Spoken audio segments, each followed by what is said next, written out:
फवाद चौधरी ने लॉन्ग मार्च से मुतालिक अहम ऐलान कर दिया।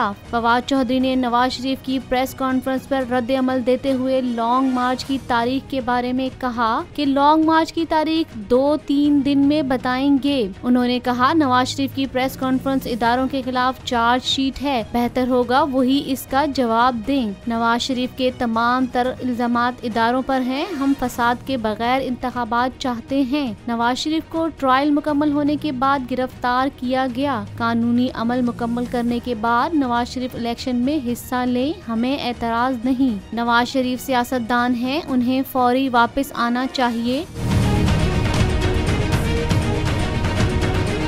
उनका मजीद कहना था कि इस वक्त तमाम नजरें ऐवान सदर पर हैं। मौजूदा सूरत हाल में सदर मुमलिकत का किरदार इंतहाई अहम है। हुकूमत और इस्टेब्लिशमेंट के साथ बातचीत के लिए तैयार हैं। फवाद चौधरी का कहना था राना सनाउल्लाह पता नहीं लॉन्ग मार्च के दौरान लाहौर में मेहमान होंगे। इसके अलावा उन्होंने आर्मी चीफ की तकरीर को सराहा और कहा उन्होंने बहुत अच्छी तकरीर की, इसको वेलकम किया जाना चाहिए।